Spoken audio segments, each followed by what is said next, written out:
कृष्ण की मुरली हो, चाहे उपनिषदों के शब्द हो, चाहे संसार हो, सब दो तलों पर हैं। एक तो कृष्ण की मुरली वो है जो बजती है बाहर कहीं कृष्ण के होठों पर और आवाज उसकी कान में सुनाई देती है।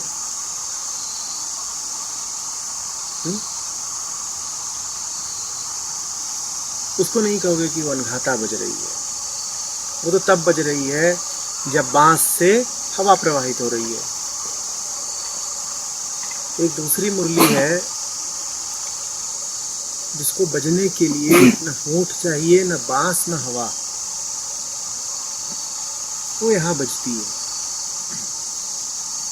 दो मुरली हैं और पहली मुरली की सार्थकता इसी में है कि दूसरी बज उठे। बुल्ले शाह निश्चित रूप से पहली तो नहीं सुन रहे, कहाँ कृष्ण कहाँ बुल्ले शाह, शताब्दियों का फर्क है। दूसरी वो बजने लगी भीतर और उसकी आवाज कान नहीं सुन सकते। कान तो बेचारे हैं, उनको तो जो बहुत स्थूल ध्वनि है वही सुनाई देगी, अनहद नाद कानों से नहीं सुना जाता।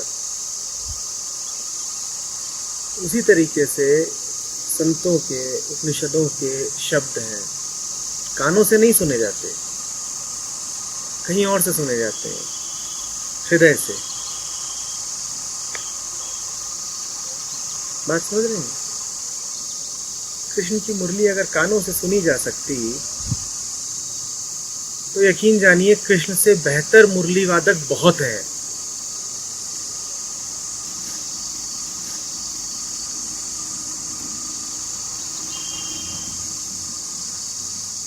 शास्त्रीय रूप से मुरली बजाएंगे, तैयारी कर करके, रियाज अभ्यास कर करके मुरली बजाएंगे। उन्होंने जीवन ही समर्पित कर रखा है मुरली को। कृष्ण से बेहतर बजा सकते हैं, पर उनकी मुरली बस वही होगी जो होंठ, हवा और बांस का खेल है। कृष्ण की मुरली दूसरी है, वो दिल में बजती है। और अगर दिल में नहीं बज रही, बाहर बाहर ही सुनाई दे रही है, तो आपने कुछ सुना नहीं।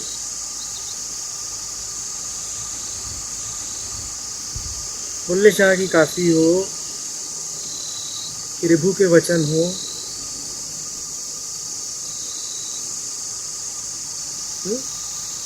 किसी संत, किसी ऋषि की वाणी हो, जब उसको सुनिएगा तो ऐसे ध्यान से सुनिएगा कि कान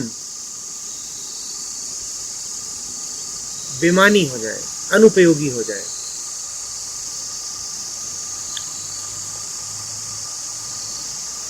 कि फिर आप कहें कि अब कानों में ध्वनि पड़े ना पड़े, शब्द भीतर गूंजने लगा है।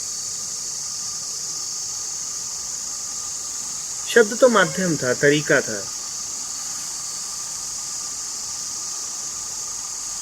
साधन था।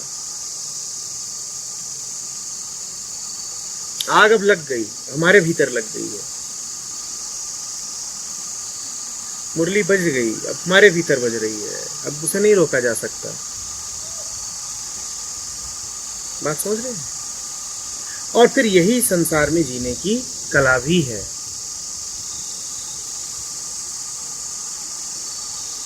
कि बाहर कुछ भी चलता रहे, भीतर मुरली ही बजे। कान आंख जो दिखाना चाहे दिखाएं, मर्जी है, खेल है, माया लीला विद्या, जो बोलना है बोलो, मर्जी है, जो दिखाना है दिखाओ।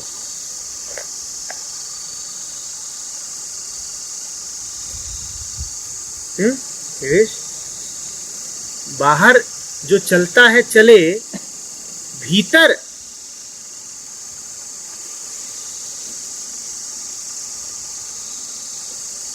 तो एक ही गीत गूंजता है। ये जीने की कला है। और जब भीतर वो गीत गूंजता है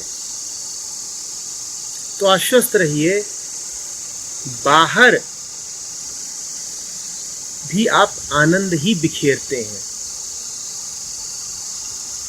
मैं इतनी छोटी बात कहना ही नहीं चाहता कि आप आनंदित रहते हैं, बहुत छोटी बात होती है वो। ऐसे जैसे कि आपका व्यक्तिगत आनंद ही बहुत बड़ी उपलब्धि हो गई ना।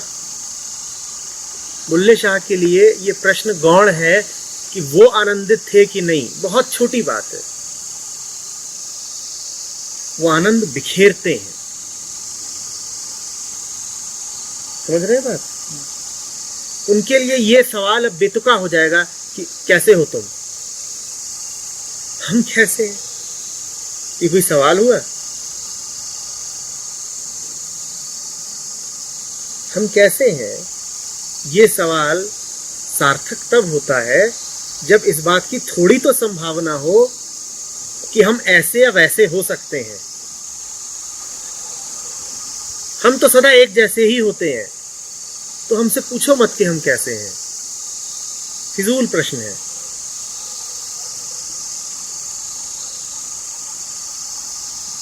मुरली बज रही है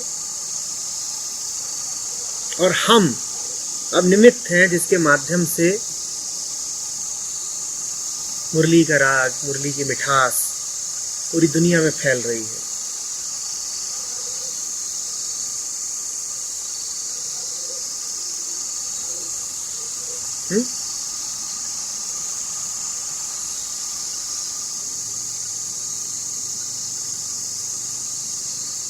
समझ रहे हैं बात को? कानों को माध्यम ही जानना, कान से जो शब्द सुना, बड़ी ओछी बात है वो। कुछ नहीं सुना अगर कान से सुना।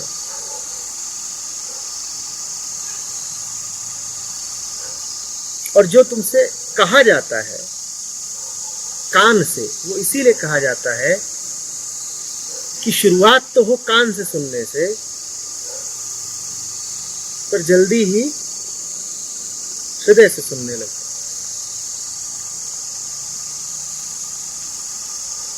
दिया तो जाए शब्द और उतर जाओ मौन में।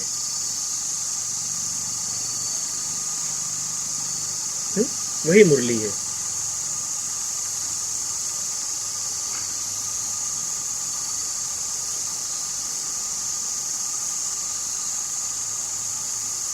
और जब मुरली बजती है तो ठीक वही करोगे जो बुल्ले शाह कर रहे हैं। क्या कर रहे हैं? गा रहे हैं। गा रहे हैं से अर्थ ये नहीं कि गवैये बन जाओगे, प्रोफेशनल सिंगर। क्यों जी? मुरली बजने लगी है। गाने का अर्थ होता है बांटना। बुल्ले शाह बांटते हैं। अब वो दाता है, भिखारी नहीं। उनसे सबको मिलता है। अभी हम यहां बैठे हैं, हमें मिला।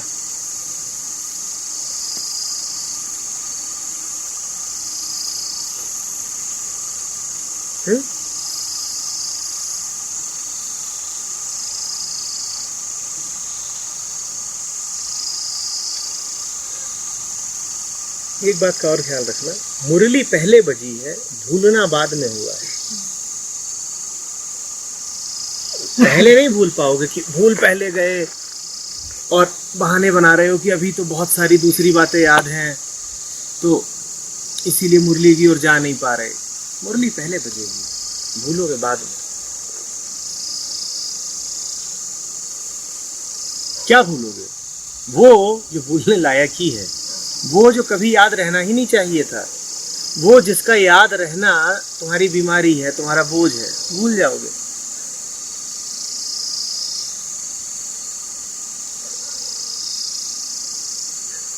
भूल गए। आध्यात्म भूलने की कला है। और उसका फल है एक कतई भुलक्कड़ मन। क्या बन गए बुल्ले शाह को सुन के? भूले शाह। भूल गए, भूल गई।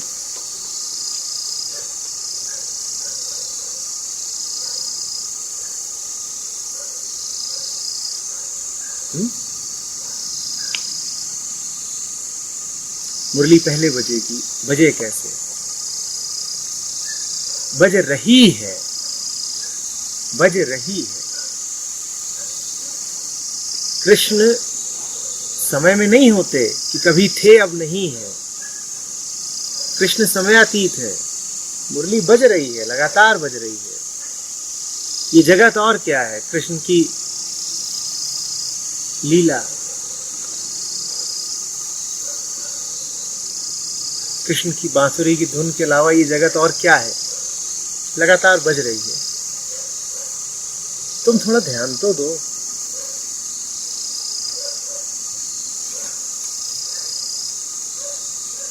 और नहीं लग रहा ध्यान तो बहुत चेष्टा मत करो, सर झुका दो प्रार्थना में।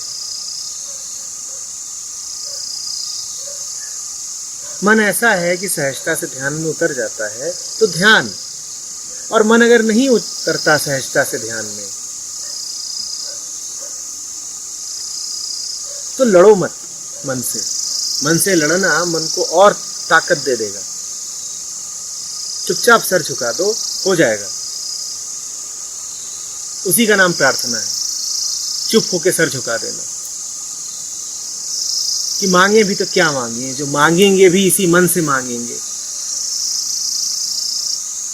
मांगना भी व्यर्थ है, सर ही झुका देते हैं, इतना काफी है।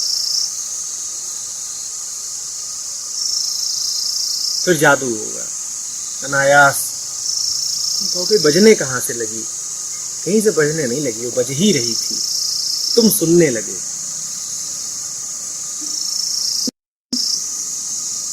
तुम सुनने लगे।